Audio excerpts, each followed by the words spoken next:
เร็วๆนี้สองอารมณ์สิทางพวกเลยนี่แหละคนนี้แหละกูว่า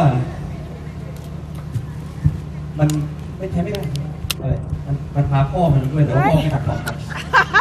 ไม่ใช่พ่อมาเมียนี่เผยพี่สาวมันแต่งตัวเลยบางทีกูคิดว่าพ่อใส่กระโปรงมันเป็นเพื่อนลูกไม่ใช่เลยถ้ามีใครใส่ชุดแบบนี้สีเงินเป็นหัวข้างจะเรียกว่าตัวอะไรตัวทองไงแต่อันนี้ไม่ใช่หรอกอันนี้คงจะไม่น่าไม่ใช่ตัวเหี้ยน่าจะเป็นไอ้เคน้อยรู้ได้ไงกูดูแล้วก็เป็นคนพิจิตรหน้าเหมือนไอ้เคตอนตากแดดใหม่ๆเจรจาไม่ตัดรู้ชื่อจริงว่ากูชื่อคุณจำหลัดแกไม่ขำมุกเลยเหรอเนี่ยโอ้ล่ออยู่นะอยู่ใจโอ้ล่อเหี้ยวแตกแล้วนี่จิ๋วหายขอโทษนะครับ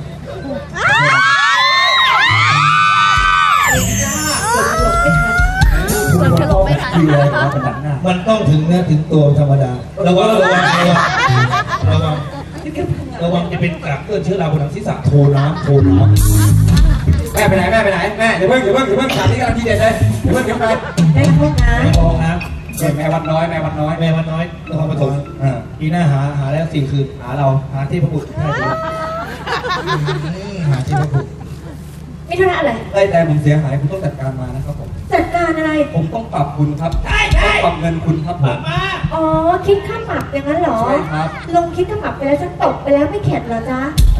โดนตกไปนะกูโดนตกแล้วก็อีนั่นให้กูหอมสายยันอะไรหอมเป้าไงเนี่ยคือเป้าเลยอะไม่ชอบสายยันเว้ยไม่หาผู้เรียนหาน่ะหูมึงเป็นเหี้ยเลิกเป็นปัญหาที่หูแล้วนะถ้าเกิดไม่ปรับเป็นเงินขอปรับเป็นหัวใจของคุณได้ไหมใส่เป็นล้าฉันคุณน่ะลุกคืนเลยเหรอเฮียเนี่ยจะมาลอดสักกระเบือกูแล้วเดี๋ยวมือมึงก็แตกเฮ้ยเดี๋ยวมึงเจอของกู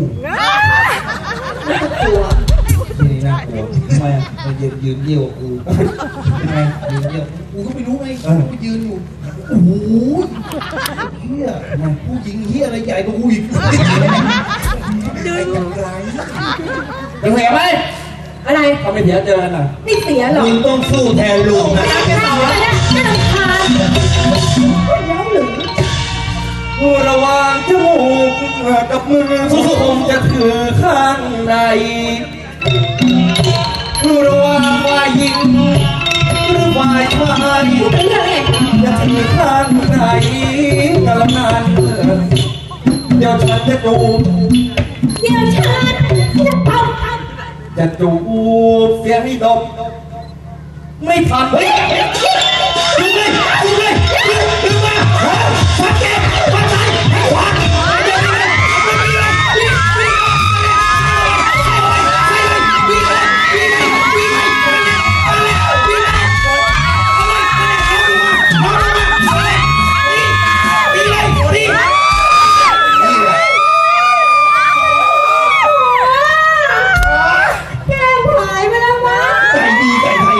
สงวนฝากครับผมมันหอมหนูอ่ะแล้วหนูไม่สู้ก็แล้วหนูไม่ตบแล้วหนูไม่ยอมมันทำไมไม่เป็นกูลุงชอบเหรอฮะเฮ้ยมาด้วยกันโหดูนายเฮียเป็นสังขยาเลย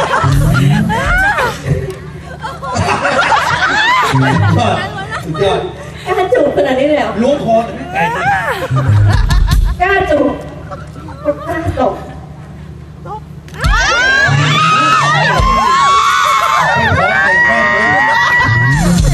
แม่ครับเขาตกมาแล้วไม่ตื่นเต้นไม่ได้ยินอยู่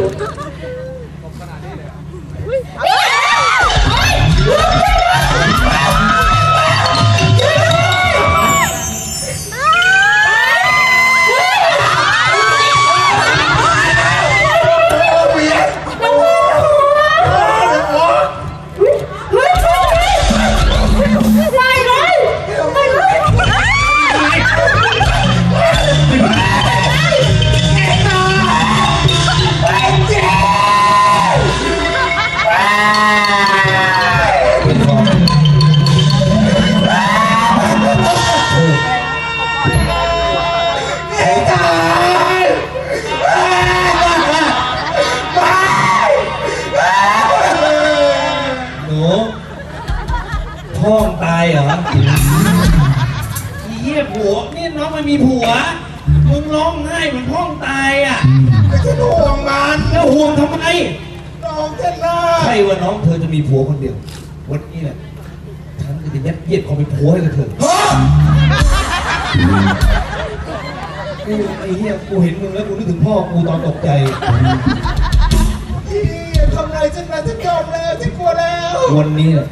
ฉันจะเป็นคนแรก โอ้ยเสียว ที่เปิดโคมเช็ดตีนของเธอ โอ้มาจารี โคมมาจารี